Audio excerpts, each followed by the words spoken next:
नमस्ते दोस्तों। मैं आपको आज एक ऐसी कहानी सुनाने जा रही हूँ जो मेरे दिल के बहुत करीब है।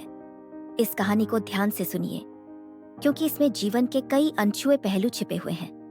मेरा नाम कविता है और मैं 29 साल की हूँ। पिछले 7 साल से मैं अकेली हूँ क्योंकि एक दुर्घटना में मेरे पति सुहास हमेशा के लिए मुझे छोड़कर चले गए। मेरे पास 2 प्यारे बच्चे हैं, आरव और निधि, जो जुड़वा हैं और अब भी महज 6 साल के हैं। मेरे पति सुहास के जाने के बाद मैं उसी फ्लैट में रही जिसे हमने शादी के बाद किराए पर लिया था।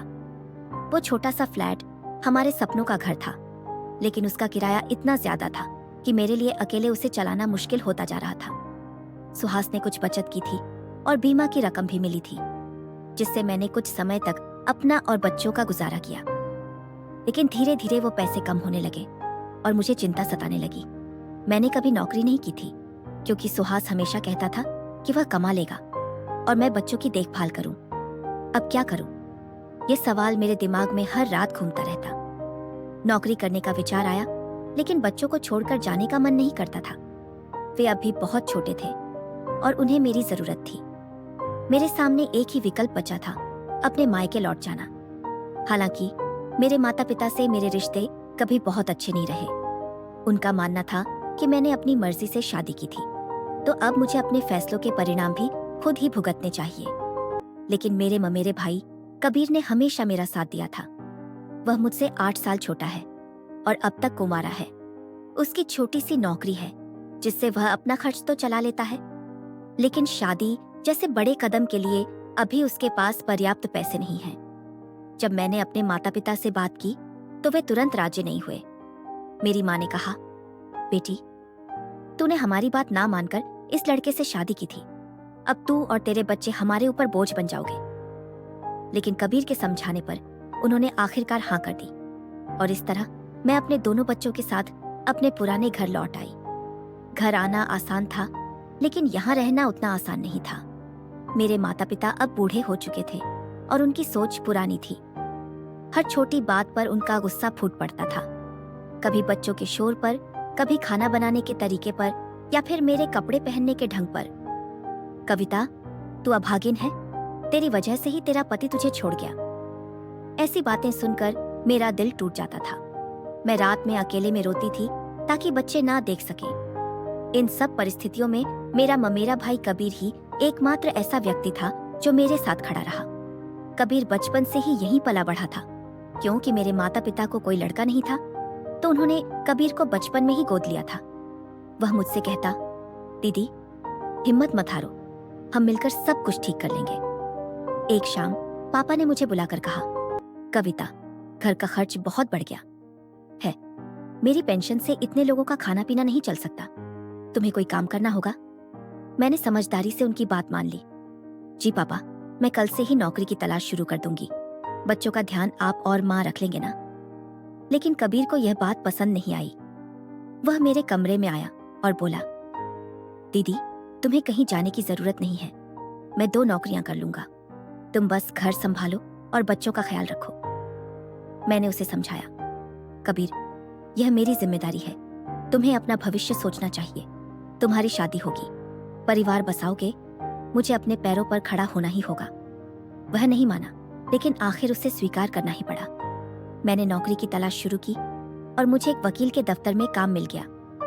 कपिल सर बहुत अच्छे इंसान थे। वो मेरी परिस्थिति समझते थे और मुझे कभी देर से आने पर डांटते नहीं थे। लेकिन यह नौकरी मेरे लिए पर्याप्त नहीं थी।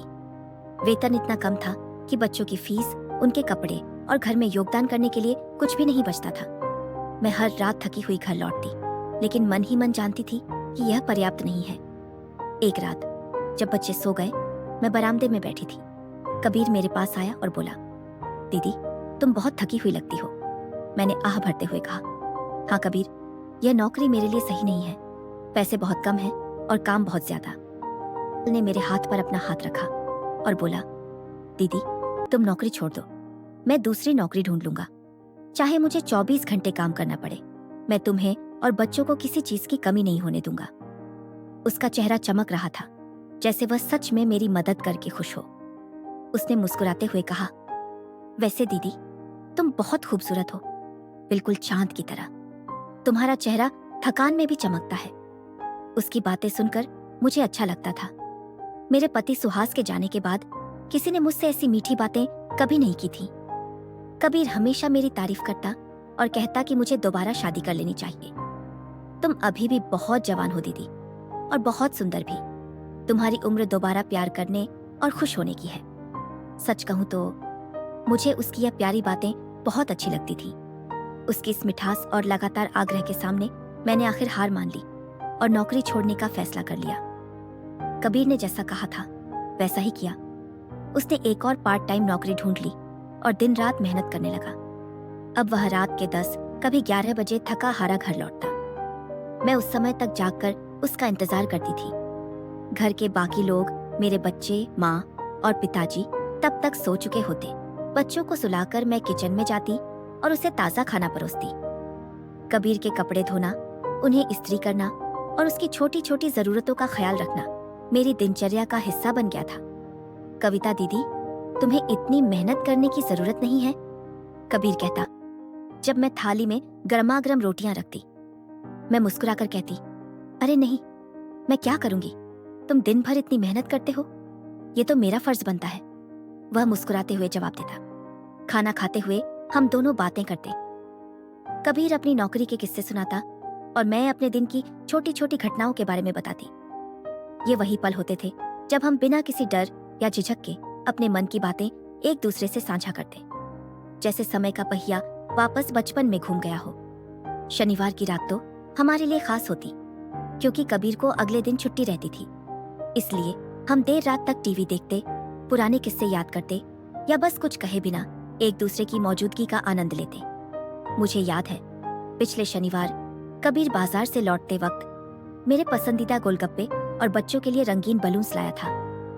अरे वाह, तुमने तो आज जश्न मना लिया, मैंने खुशी से कहा। कबीर मुस्कुराकर बोला, दीदी, नई नौकरी का पहला वेतन मिला है, सोचा थोड़ी खुशी मना लूं। गोलगप्पे खाते हुए मैंने कहा, कबीर भाई, अगर मुझे भी तुम्हारी नई कंपनी में कोई काम मिल जाए तो अच्छा रहेगा, मैं भी थोड़ा योगदान दे पाऊंगी। लेकिन कबीर ने सिर हिलाकर मना कर दिया। नहीं दीदी, वहां काम बहुत मुश्किल है, रात की शिफ्ट है और शारीरिक मेहनत भी ज्यादा। ये मर्दों के लिए ही ठीक है, मैंने निराश होकर कहा। पर मैं तुम पर इतना बोझ नहीं डालना चाहती, आखिर मैं और मेरे बच्चे तुम्हारी जिम्मेदारी नहीं है। उसने मेरा हाथ थामते हुए कहा, दीदी ऐसा मत कहो, तुम्हारे और बच्चों के लिए मेहनत करना मेरे लिए खुशी की बात है। वैसे भी अब मैंने शादी ब्याह का ख्याल छोड़ दिया है। मैं हंस पड़ी और बोली, क्या बकवास कर रहे हो, तुम अभी सिर्फ 21 के हो और दिखते भी बहुत अच्छे हो। तुम्हारे लिए ढेरों लड़कियां लाइन में खड़ी होंगी और जो लड़की तुम्हें पाएगी वो बहुत खुशनसीब होगी। कबीर चुप रह गया, बस मुस्कुरा दिया। सच कहूं, मेरा भाई कबीर वाकई बहुत अच्छा इंसान था। उसका स्वभाव इतना मधुर था कि गांव में सभी उसे पसंद करते थे। कभी किसी की बुराई नहीं, हमेशा दूसरों की मदद के लिए तत्पर। मैं ये सिर्फ इसलिए नहीं कह रही क्योंकि वह मेरा भाई है, बल्कि वास्तव में उसकी आत्मा बहुत निर्मल थी। एक शनिवार की रात हम फिर से देर तक जागे थे। टीवी पर कोई फिल्म चल रही थी। अचानक कबीर ने कहा, दीदी, मैं कब से सोच रहा हूं तुम्हें दोबारा विवाह कर लेना चाहिए। मैंने गहरी सांस ली और कहा, नहीं कबीर, मैं नहीं चाहती। मेरे 2 बच्चे हैं और तुम जानते हो सौतेले पिता के साथ बच्चों की जिंदगी कितनी मुश्किल हो सकती है। मुझे अपनी निधि बेटी के लिए सबसे ज्यादा चिंता होती है। कबीर भाई थोड़ी देर चुप रहा और फिर धीरे से बोला, दीदी, मैं कुछ कहना चाहता हूँ, लेकिन प्लीज बुरा मत मानना या गलत मत समझना। मैंने उसके कंधे पर हाथ रखा और मुस्कुराते हुए कहा, हम भाई बहन हैं कबीर, हमारे बीच ऐसी कौन सी बात है जिसमें गलतफहमी हो सकती है। बोलो क्या बात है, उसने हिचकते हुए कहा। सच कहूं दीदी, मैं नहीं चाहता कि तुम दोबारा शादी करो। मैं चौंक गई। क्यों, ऐसा क्यों बोल रहा है? इससे तो तुम्हारे कंधों से मेरी और बच्चों की जिम्मेदारी हट जाएगी। नहीं दीदी, उसने मेरी आंखों में देखते हुए कहा, मुझे यह जिम्मेदारी अच्छी लगती है। तुम और बच्चे घर में हो तो घर जिंदा लगता है। हमें बचपन से ही एक दूसरे की आदत रही है। तुम्हें याद है जब हम दोनों गांव के पिछवाड़े वाले तालाब में नहाने जाते थे? मुझे अच्छा लगा यह जानकर कि कबीर मुझे अपने साथ रखना चाहता है। माँ पिताजी हमेशा मुझे दूसरी शादी के लिए प्रेरित करते थे, लेकिन कबीर भाई चाहता था कि मैं यहीं रहूं उसके साथ। त्योहारों पर वह मेरे और बच्चों के लिए नए कपड़े लाता। दिवाली पर तो उसने अपनी पूरी तनख्वाह हम पर खर्च कर दी थी। बच्चों के लिए खिलौने, मेरे लिए साड़ी और घर के लिए नए पर्दे। मैंने उसे समझाया, कबीर कुछ पैसे अपने लिए भी बचा लो, तुम्हारी शादी के लिए कुछ तो बचत करो। लेकिन वह मुस्कुराया और बोला, दीदी मैंने कहा ना, शादी का ख्याल छोड़ दिया है, हम दोनों ऐसे ही रहेंगे। न तुम शादी करोगी न मैं हंस दी और बात टाल दी। लेकिन जब कभी मैं उसके कमरे की सफाई करती तो कुछ चीजें नोटिस करती जो मुझे अजीब लगती। उसके बिस्तर पर दाग, उसके मोबाइल में छिपे वो वीडियो। मैं समझती थी 21 साल का कुंवारा जवान लड़का है, ये सब स्वाभाविक है। लेकिन इन चीजों को देखकर मुझे अपने पति सुहास की यादें ताजा हो जाती। वो अंतरंग पल जिनसे मैं 7 सालों से वंचित थी। कभी कभी मैं खुद को रोक नहीं पाती और घंटों अपने कमरे में बंद होकर वो वीडियो देखती रहती। एक रात जब हम दोनों देर तक जागे थे, टीवी पर एक फिल्म चल रही थी। उसमें कुछ रोमांटिक दृश्य थे। मेरा ध्यान उन पर टिका हुआ था और न जाने क्यों एक अजीब सी गर्माहट मेरे अंदर महसूस हो रही थी। मैंने खुद को संभाला और ऐसा दिखाया जैसे मुझे कुछ समझ नहीं आया। फिर बोली, मैं सोने जा रही हूं कबीर, तुम्हें भी सो जाना चाहिए, कल जल्दी उठना है। कबीर मुस्कुराते हुए बोला, ठीक है दीदी, तुम जाओ, मैं बस थोड़ी देर और फिल्म देखकर आता हूँ। मैं अपने कमरे की ओर बढ़ गई, लेकिन मेरे मन में अजीब से विचार घूम रहे थे। मैं अपने कमरे पहुंची, लेकिन नींद बिल्कुल नहीं आ रही थी। बिस्तर पर करवटें बदलते हुए मैंने मोबाइल उठाया और स्क्रॉल करने लगी। अचानक गले में सूखापन महसूस हुआ, प्यास लगी थी। मैं धीरे से उठी और पानी पीने किचन की ओर बढ़ी। गलियारे से गुजरते हुए मैंने देखा कि कबीर के कमरे से रोशनी आ रही थी। अरे, ये अभी तक जाग रहा है। मेरे मन में विचार आया। कबीर की आदत थी लाइट जलाकर सो जाने की और फिर बिल बढ़ने पर शिकायत करने की। मैंने सोचा, चलो बिजली बचाने के लिए लाइट बंद कर दूं। लेकिन जब मैं उसके कमरे के पास पहुंची तो देखा दरवाजा थोड़ा सा खुला हुआ था। मैं बिना आवाज किए झांकने लगी और जो देखा उसे मेरे होश उड़ गए। कबीर अपने मोबाइल पर मेरी तस्वीर को बढ़ा करके देख रहा था। वो तस्वीर जो दिवाली वाली थी, जिसमें मैंने लाल साड़ी पहनी थी। और वो कुछ ऐसा कर रहा था जिसे देखकर मेरा चेहरा शर्म से लाल हो गया। मेरा दिल जोर जोर से धड़कने लगा। मैं वहीं खड़ी रह गई, ना अंदर जा पा रही थी, ना वापस लौट पा रही थी। मेरे मन में विचारों का तूफान उठा, क्रोध, भय और कुछ और जिसे मैं नाम नहीं दे पा रही थी। शायद एक अजीब सी खुशी भी, क्योंकि किसी ने मुझे इस तरह चाहा था। 7 साल बाद किसी ने मुझे दोबारा एक औरत की नजर से देखा था। मैंने हिम्मत जुटाई और दरवाजे को पूरा खोल दिया। कबीर, ये क्या कर रहे हो तुम? मेरी आवाज थरथरा रही थी। वह चौंक गया, झटपट फोन बंद किया और नजरें चुराने लगा। कुछ नहीं दीदी, मैं तो बस मैंने सब देखा है कबीर। तुम मेरी तस्वीरें क्यों देख रहे थे, वो भी इस तरह? वह चुप रहा, सिर झुकाए। मेरे दिमाग में अजीब विचार घूम रहे थे। मैं खुद भी नहीं समझ पा रही थी कि क्यों मैं उसके और करीब जा रही थी। शायद ये 7 साल की तन्हाई थी, वो रात का सन्नाटा, या फिर वो प्यार और अपनेपन की भूख जो मेरे अंदर बरसों से थी। मैं उसके बगल में बैठ गई और धीरे से बोली, देखो कबीर, मैं तो घर में ही हूं, तुम्हें ऐसा करने की क्या जरूरत है? हम दोनों एक दूसरे के साथ हैं ना? कबीर ने पहली बार मेरी आंखों में देखा। उसकी आंखों में उत्सुकता, आशा और भय का मिश्रण था, जैसे वह इसी पल का इंतजार कर रहा हो। दीदी, क्या तुम सच में? उसकी आवाज कांप रही थी। घर में सन्नाटा था, बच्चे गहरी नींद में थे, माँ पिताजी अपने कमरे में। और फिर जैसे कोई बांध टूट गया हो, उसने धीरे से मेरा हाथ थामा। उसका स्पर्श बिजली की तरह मेरे शरीर में दौड़ गया। 7 साल की तन्हाई और भूख एक पल में जाग उठी। हम दोनों ने एक दूसरे को वो दिया जिसकी हमें भूख कहो या जरूरत थी। उस रात हम भाई बहन नहीं रहे, बल्कि पति पत्नी बन गए। वह पल इतना गहरा था, इतना मीठा, कि मैं शब्दों में बयान नहीं कर सकती। उस रात के बाद हमारी जिंदगी बदल गई। दिन में हम अब भी परिवार के सामने भाई बहन थे, लेकिन रात को जब सब सो जाते तो हम वही हो जाते जो हमारे दिल चाहते थे। यह सिलसिला कई महीनों तक चलता रहा। फिर एक सुबह जब मैं अपने कमरे में थी, अचानक मेरे पेट में मरोड़ उठी और मुझे उल्टी हो गई। पहले तो मैंने सोचा कि शायद कुछ गलत खा लिया होगा, लेकिन अगले दिन भी यही हुआ और उसके अगले दिन भी। मेरे मन में शंका उठी, क्या ये वही है जो मैं सोच रही हूँ? मैं चुपचाप गांव से थोड़ी दूर स्थित आदिवासी बस्ती में गई।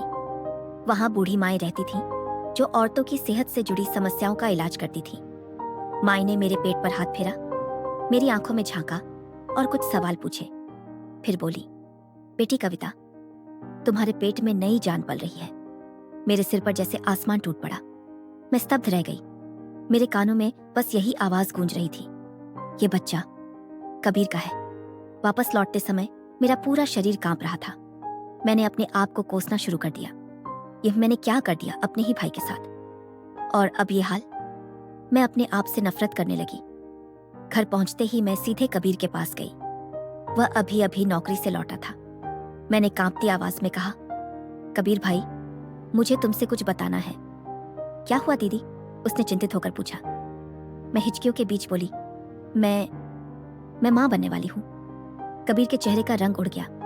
वह कुर्सी पर बैठ गया, जैसे उसके पैरों की ताकत जवाब दे गई हो। ये हमारी बहुत बड़ी गलती थी दीदी। हमें ये रिश्ता खत्म करना होगा, लेकिन पहले इस समस्या का हल निकालना होगा। हम दोनों के सामने ये सवाल पहाड़ की तरह खड़ा था। अब क्या करें? अगर गांव में किसी को पता चल गया तो हमारी और हमारे परिवार की इज्जत मिट्टी में मिल जाएगी। और मेरे बच्चों का क्या होगा? उनका भविष्य किस रास्ते पर जाएगा? कबीर ने कहा, मैं शहर के एक डॉक्टर से बात करता हूँ। हम मेले के बहाने शहर जाएंगे। वहां कोई नहीं जानता कि हम भाई बहन हैं। अगले दिन हम दोनों शहर गए। एक छोटे से क्लिनिक में डॉक्टर ने मेरी जांच की और पुष्टि की कि मैं सचमुच गर्भवती हूँ। मैंने भारी मन से कबीर से कहा, मुझे यह बच्चा नहीं रखना। यह हमारी गलती का नतीजा है। हम इसे आगे नहीं बढ़ा सकते। कबीर ने मेरा हाथ थामा और सिर झुकाकर हाँ में जवाब दिया। डॉक्टर से सलाह लेने के बाद मैंने वो कदम उठाया जो शायद मेरी जिंदगी का सबसे कठिन फैसला था। वापस गांव लौटने के बाद मेरा दिल और मन दोनों बहुत भारी थे। मैंने कबीर से कहा, अब हमें अपनी अपनी जिंदगी अलग करनी होगी। मैं अपने बच्चों के साथ कहीं दूर चली जाऊंगी और तुम अपनी नई जिंदगी शुरू करो। कबीर की आंखों में आंसू थे। वह बोला, माफ करना दीदी, मैंने तुम्हें इस हाल में पहुंचा दिया। मैंने उसके कंधे पर हाथ रखा और कहा, नहीं कबीर, इसमें हम दोनों की गलती थी, लेकिन अब हमें सही रास्ते पर चलना होगा। अगले दिन मैंने फिर से नौकरी की तलाश शुरू की। मेरा इरादा था कि शहर में कोई काम ढूंढकर बच्चों के साथ एक नई शुरुआत करूं। लेकिन जैसे जैसे दिन बीतते गए, मेरे अंदर एक अजीब सा खालीपन और दर्द बढ़ता गया। कबीर भी अब बदल गया था। वह काम से आकर सीधे अपने कमरे में चला जाता, खाना भी वहीं खाता। हम दोनों की नजरें मिलने से कतराती, लेकिन जब कभी हमारी नजरें मिलती तो उनमें एक अजीब सी पीड़ा झलकती थी। एक रात मैं बच्चों को सुलाकर बाहर आंगन में बैठी थी। आसमान में चांद चमक रहा था। कबीर भी आकर चुपचाप मेरे पास बैठ गया। धीरे से बोला, दीदी, मैं कल शहर जा रहा हूँ, नौकरी मिल गई है। मेरा दिल जोर से धड़का। इतनी जल्दी? मैंने पूछा। हाँ, मुझे लगता है यही सही है, उसने धीमी आवाज में कहा। मैं यहाँ रहूंगा तो हम दोनों के लिए मुश्किल होगी और माँ पिताजी को भी शक हो सकता है। मैं चुप रही, क्योंकि वह सही कह रहा था। हमारा रहस्य छुपना आसान नहीं था। फिर अचानक कबीर ने मेरा हाथ पकड़ लिया। उसकी आवाज में हल्की उत्तेजना और दर्द था। दीदी, मैं तुमसे कुछ पूछना चाहता हूँ। क्या तुम मेरे साथ शहर चलोगी? तुम और बच्चे, हम सब एक साथ शहर में रहेंगे। वहां कोई हमें नहीं जानता। हम पति पत्नी बनकर रह सकते हैं। कोई नहीं जानेगा कि हम भाई बहन हैं। मैं उसकी बात सुनकर अवाक गई। कबीर, तुम पागल हो गए हो क्या? ये गलत है, ये पाप है। लेकिन कबीर ने रिक्वेस्ट से कहा, पर क्यों दीदी? हम एक दूसरे से प्यार करते हैं। हम खुश हैं साथ में।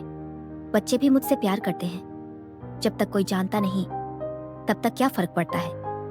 मैंने उसका हाथ झटक दिया और कड़क आवाज में कहा, बस करो कबीर, हम ऐसा नहीं कर सकते। और अगर किसी दिन सच सामने आ गया तो हम देश के किसी भी कोने में चले जाएं, हमारा सच हमारे साथ ही रहेगा। कबीर ने मुझे गौर से देखा। उसकी आंखों में आंसू भी थे और आग भी। वह धीमे से बोला, पर मैं तुम्हारे बिना नहीं रह सकता दीदी। मैं तुमसे प्यार करता हूँ, बहुत प्यार, और वो भी सिर्फ बहन के रूप में नहीं। मैंने कड़कते हुए कहा, यह प्यार नहीं, वासना है कबीर। हालांकि कहीं अंदर मैं जानती थी कि यह सिर्फ वासना नहीं थी, हमारे बीच कुछ और गहरा था, लेकिन उसे नाम देना पाप था।